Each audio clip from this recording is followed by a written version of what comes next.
Hey there, true crime friends. You know what time it is? It is time for lunchtime true crime. And today we have a case that is ripped from the headlines. But first, I need you to like this video, subscribe to the channel. We need to talk about the Ferriter family. Yes, the Ferriter family down there in Florida, Jupiter, Florida. So look. This case, the state of Florida versus Tim Ferriter, wrapped up this week with a verdict. And I'll get to the verdict at the end of this case. But first, we need to go back and talk a little history. Back in January 2021, a contractor by the name of Jack walks into the local police station and was like, y'all, it's something going on over here in Jupiter, Florida, and I need to tell you about it. And the cops are like, okay, sir, we'll take a report. What's going on?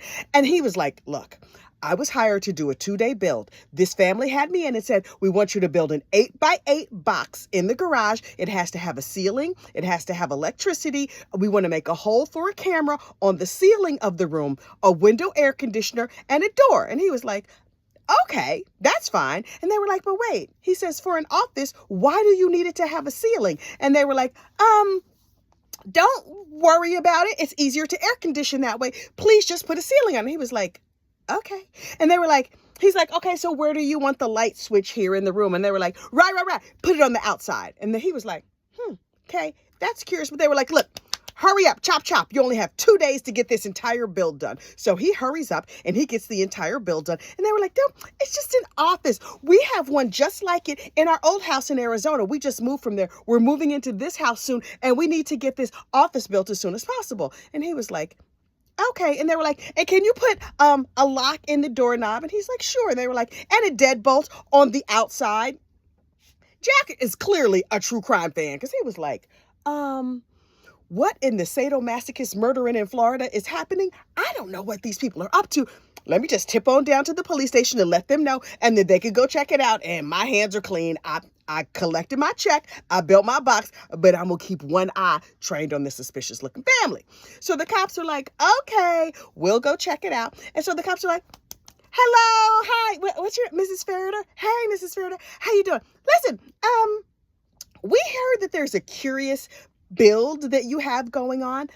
We would like to check it out. And she was like, hi, no, you cannot come into my house. And they're like, I'm sorry, ma'am, what? And she was like, yeah, no, I mean, this is private property. We can't allow you access. And they were like, okay, note to self. And she's like, but my husband did have an office built. We had a similar office built. Sometimes we use it for storage, and we'll use the room for storage. But like, this is no big deal. Also, I got to take these kids. See, Tracy Ferriter and her husband, Tim, have 4 children, ranging in ages from 14 to 2 years old at this time. 2 of the kids were adopted. They adopted a daughter from China, and they were like, she's so cute, and she's so precious, and she's so adorable. We should have another baby. So then they adopted a second son, Ronan, from Vietnam. And they were like, look, we are a happy family. They look kind of like brunette Ken and Barbie. They look very much alike. If you find their pictures on the internet and put them side by side, you're like, oh, who were the fraternal twins? They're not twins. They're husband and wife. Creepy. Anyway, so they're like, okay, we have our 2 kids. We're living happily ever after. Clearly, we have fertility issues, and we're not going to deal with birth control because we tried all this time and we didn't have any kids. Oops, Tracy gets pregnant. Oh, so then they have another baby, and they're like, oh, shoot, okay, so wow, what a blessing. This is amazing. Okay, now we have a busy household. We're raising these 3 kids, an adopted son and daughter and a biological daughter. Okay, we're just going to get on with our lives and be busy and do whatever we want to do. And 8 years later, 10 years later, oops, pregnant again. And they're like, oh my goodness, we had oopsie baby, but we're thrilled. So now they have 4 kids ranging in age from 8 to newborn. That's a busy household. So they're running around, and they're very Catholic, and they're very like upright and straight and perfect. And they do all the things that they're supposed to do. Only their oldest boy, Ronan, he's a bit of a handful. Always into something, always up to something. I am speaking for personal experience here. I have a child like that. Just honestly, from the time he could walk, I was like, oh God, what is he going to do now? I had no idea that little boys were like this, but some little boys are just like a whirling dervish, and they were overwhelmed pretty much from jump, but they were like, okay, fine. They do their best to raise these kids, and nobody thinks anything is wrong in this house. They're going about their lives. Everything is going good. And then Ronan, 14 years old, runs away. And they were like, I wonder why our delightful son Ronan would run away. Hello, 911. Our son has run away and we're devastated and sad and upset. We don't know what to do about it. And the cops come down and they take a report. It was a Friday. And they were like, okay, they said, do you know how he ran away or why he ran away? And we don't know. He just didn't come home. He left the house never to return. We don't know what's happening. And the cops were like, you keep looking and we'll keep looking and then everybody will look and we'll see what happens. And they were like, okay. And then the husband, Mr. Ferriter, he was out of town on a business trip. Tracy Ferriter left town, went to Tampa for like a soccer tournament or something like that for her other kids. Let me understand this. Your 14-year-old son is missing and you're like, girl, I got soccer to deal with. So she takes the baby and the youngest daughter off to this soccer tournament out of town, tells the daughter who's going to stay home, hey, Fiona girl, listen, if your brother happens to come back, don't let him in my house. I was like, oh, there's evil in the air. That's the first time we get a sense something strange is going on. And so the cops are looking around and they keep calling Tracy. Hey, Tracy girl, has he come back? Also, we were looking in our files and we saw a report of a strange room in your house. And she's like, why does everyone keep freaking out about my husband's office? No, you cannot come in my house.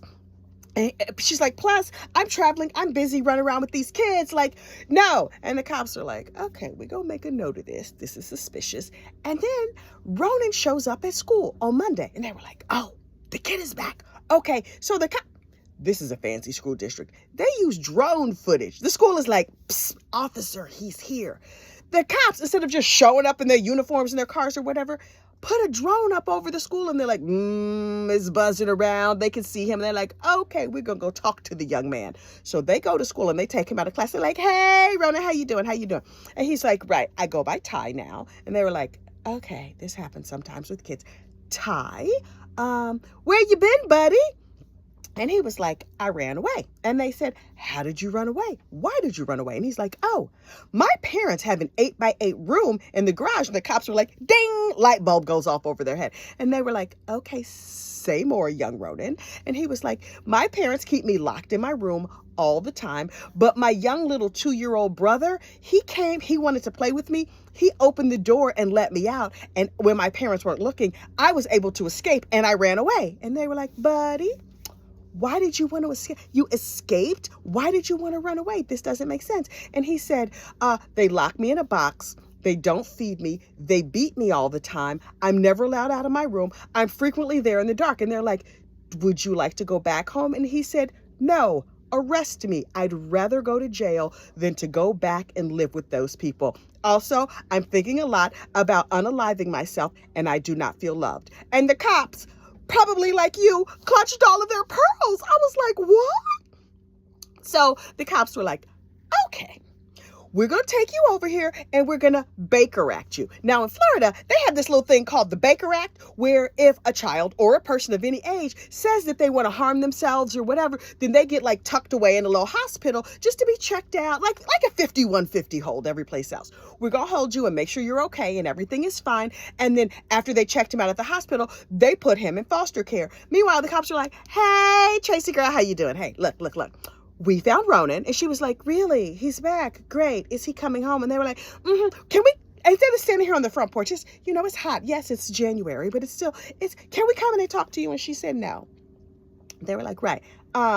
We're going to need, now we can stand here and all the neighbors can find out. Now listen, if I was this police officer, my voice would have been loud. I would have been like, hello neighbors, situation happening over here. Now listen, mothers like this who were like, oh, I cannot be seen to have anything out of order. So finally, of the 2 police officers that were standing on her front door, she let one of them come into her home and inspect.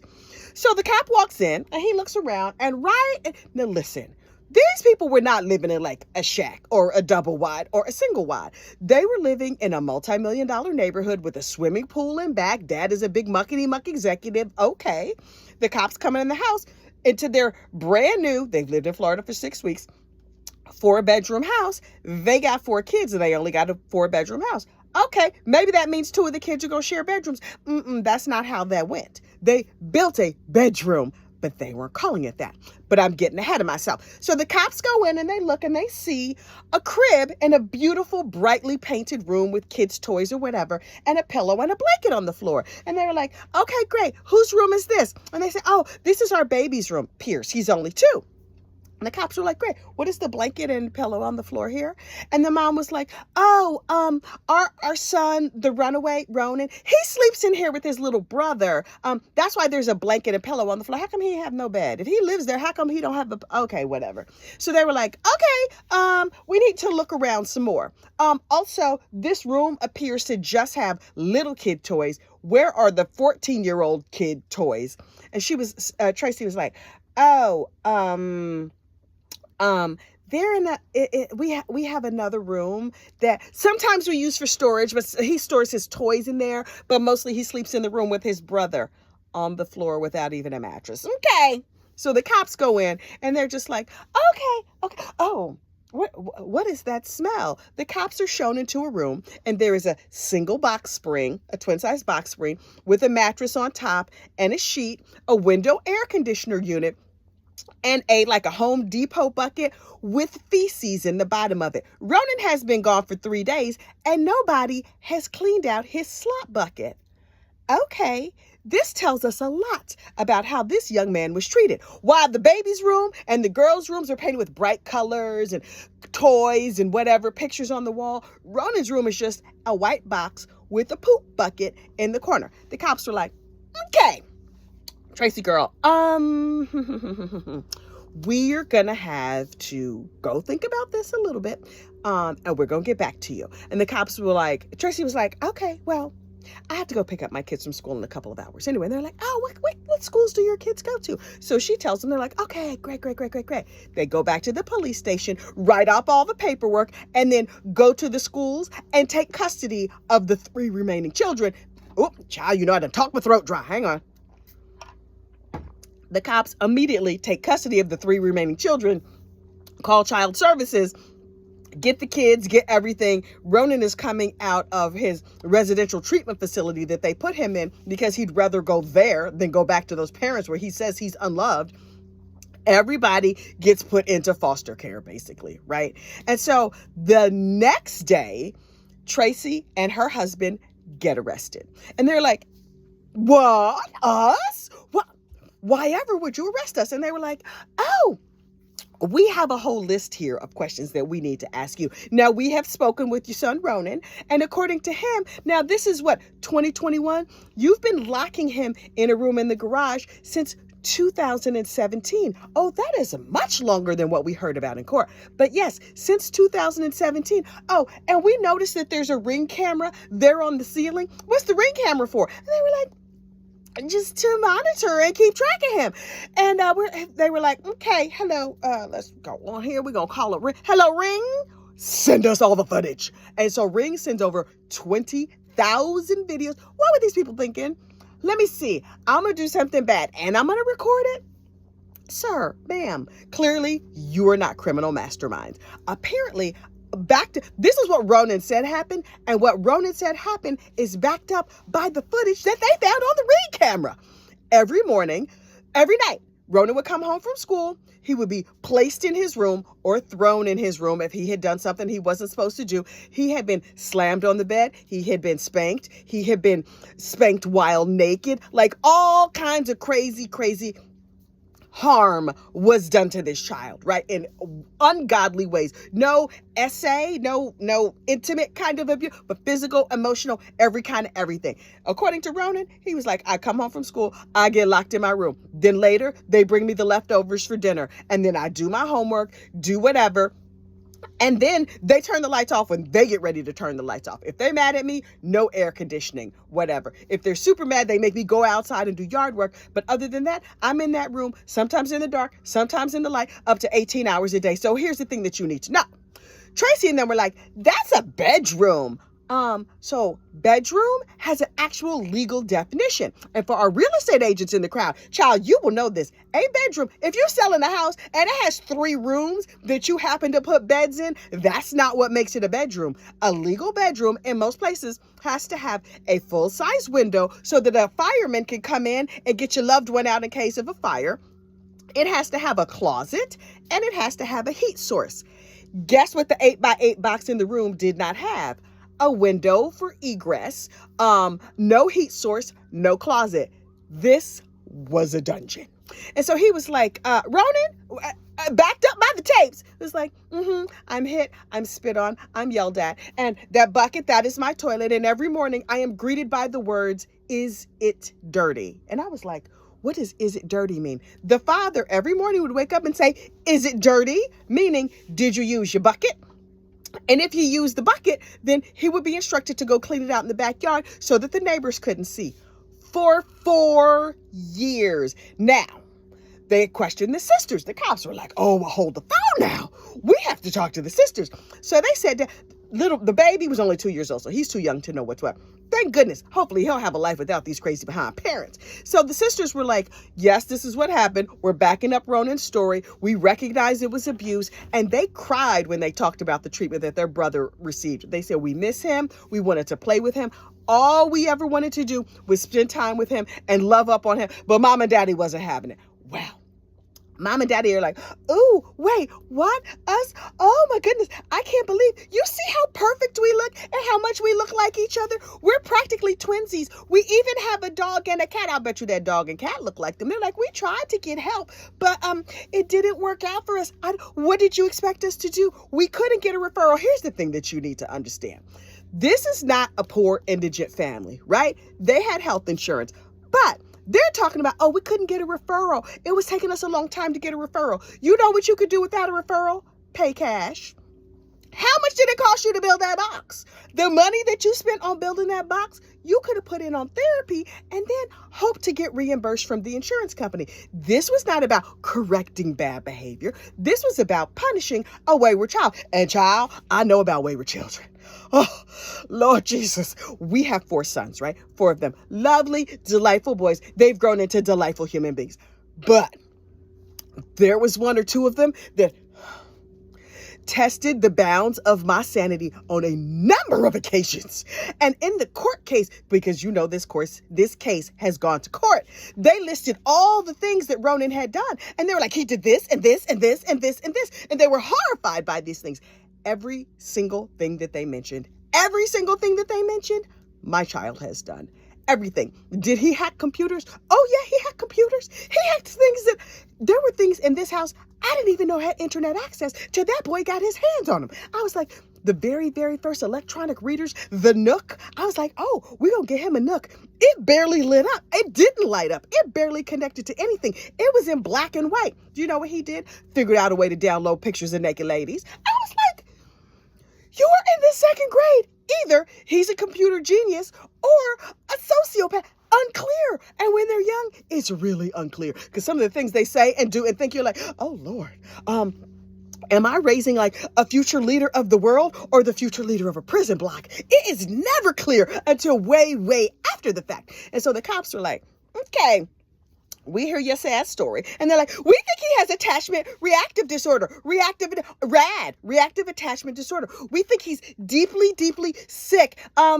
Sir, ma'am, maybe he's deeply, deeply sick from being locked in a cage in the dark for a great number of years. You think that might have had an effect on him? But again, I'm getting ahead of myself. So the mother and father get arrested, lose custody of their children. The children are staying with friends and family. I want to know exactly who, but it's none of my business, but okay. They can still, the oldest son who was abused, he has no desire to see his parents. The other 3 kids are permitted to see the parents if they want to, if child services says it's okay, and only if they are supervised. It's so interesting to me the way karma has showed up in this case. Because look, you might not believe in karma. You might not trust karma. You might not acknowledge karma. Let me tell you something. Karma believes in you. You don't got to believe in her. She believes in you. She gonna find you. She knows your number. She knows where you live. And just like Santa Claus, she knows whether you've been naughty or you've been nice. And she don't always come when you want her, but she is always right on time. Now, all the things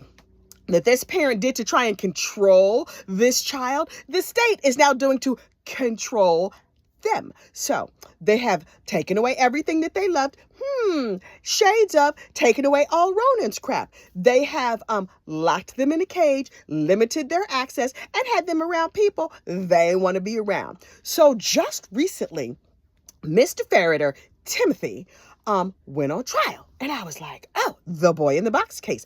First of all, this is triggering for me on so many levels. We're not going to talk about my very own personal life, but what I'm saying to you, PTSD is a real thing. Anyway, so I was like, okay, what's going to happen here? And are these people going to look at these parents who are nice and shiny people and be like, oh, they look like upstanding members of society?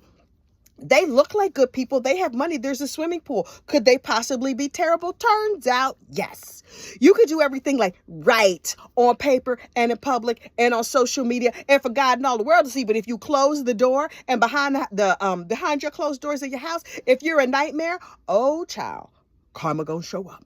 She's gonna show up. So anyway, the case comes, it's been 2 years waiting for this to go to trial. These people have had to move. They've had to sell their house. They've lost jobs. P.S. Tracy was a helper down at the school. How is this heifer helping at the school? Now you're looking at all the class mamas with the side eye. Like, you over here with story time. You and Amelia Bedelia can take your Amelia Bedelia hind back on over to your house. Why don't you take care of And so when these people first went to court, all the friends and family showed up in court and they're like, we are here to support. We have seen them out in the community and we support them. Child, as time has gone by, you saw how many community members were there in the courtroom. Almost none. One or two were like, we still believe in you, Ronan and Tracy. Eek. And then it was discovered that the room that Ronan said, yes, was a cave. Yes, it was still a cave. Tracy lied to the cops. When she said that Ronan slept on the floor of his brother's room, that was a lie.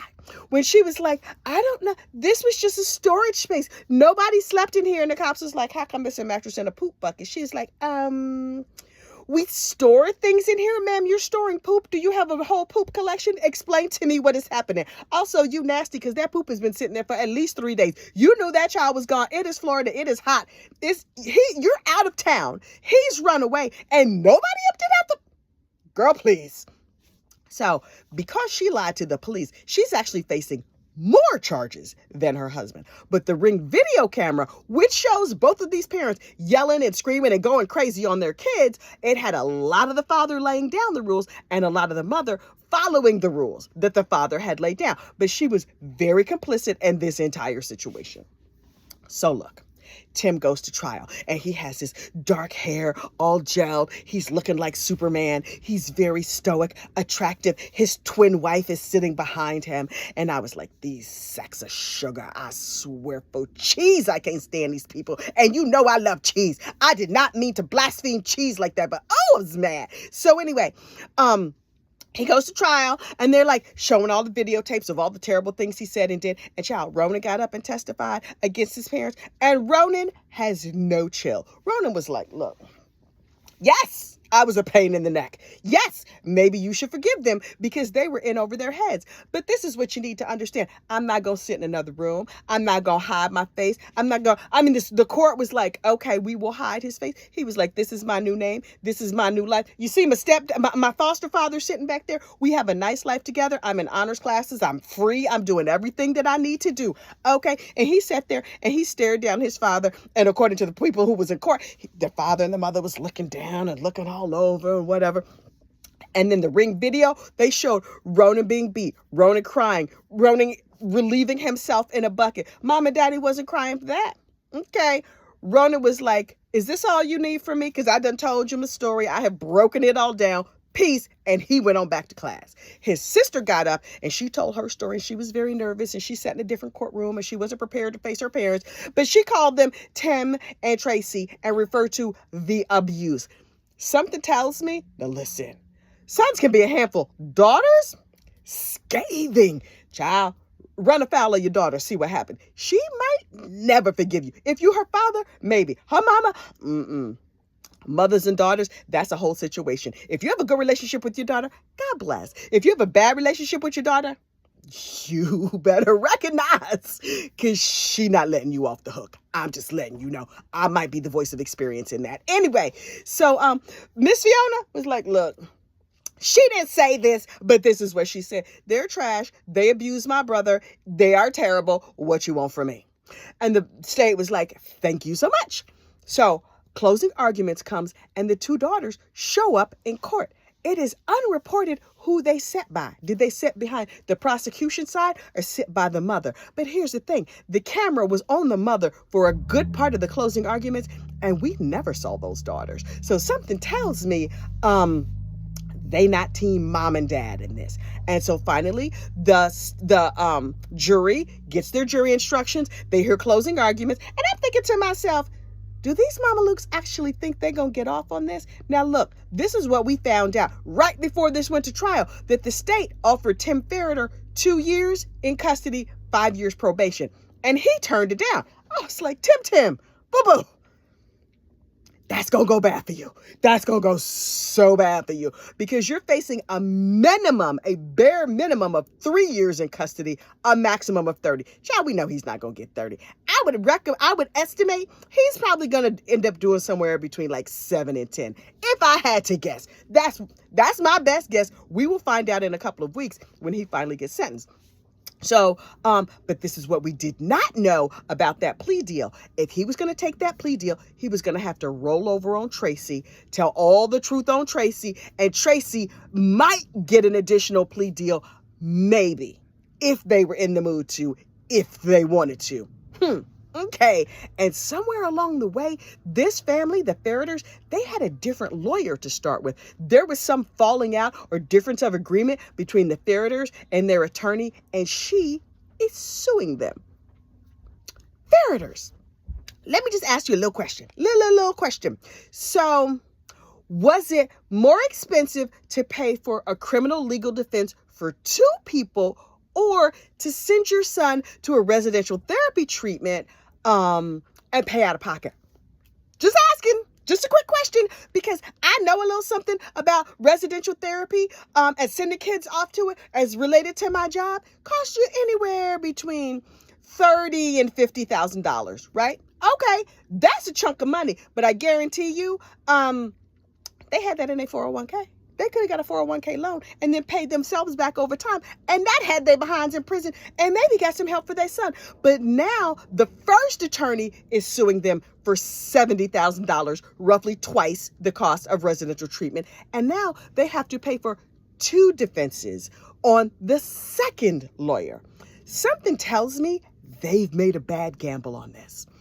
Just yesterday, which would have been Thursday, October the 11th, 2023, Tim Ferriter was found guilty on all charges of child abuse, child endangerment. I believe there was a kidnapping charge in there, somewhere in there. I'm not sure if that stuck or if that got thrown out. Tim going to the big boy prison, y'all. Oh, Tim's going down. And you know what he's going to be? His hair is going to be shaved. He's going to be in Florida in prison, where apparently only 2 prisons in the state of Florida have air conditioning. Oh, Tim, you're not going to be able to control your own air conditioning? That's sad. Not really. That's okay. Maybe karma will come and cool you down. Unclear. Also, and when Tim got convicted, Tracy was like, oh, she was in an ugly cry. Oh, her head was down, and she was dabbing gently, and because you know what? She's facing more charges than Tim. Tim just got convicted in a slam dunk. Do you think Tracy is going to go to trial? I'm willing to bet no. I'm willing to bet that Tracy is on her knees right now praying to actual Jesus for any kind of plea deal. Oh, she not praying to the lower deities. She not talking to the Golden Girls, Betty White, Liza Minnelli, nobody. She like, I'm going to need to get Jesus on the main line so I can tell him what I want. But you know what Jesus is? Busy, because there's a war in Israel right now. Jesus got things to do. Jesus got people to take care of. It's people in cancer wards and sick children and whatever. Tracy girl, you in trouble. Clearly, you have spent your time serving the devil, so you might just want to go and talk to him. I don't think he's going to help you out that much. He's going to escort you behind right on over to Florida Women's Prison, where you continue to lose custody of your children. Oh, girl, you're going to be in custody. Oh, yep, you're going to be in custody. That young child of yours, Maybe he'll be in like, I don't know, 8th, 9th grade by the time you get out. If you lucky, them other kids will be grown, married, forgot they know your name. Hopefully they get a lot of therapy. But now the hard part for all of those children begins.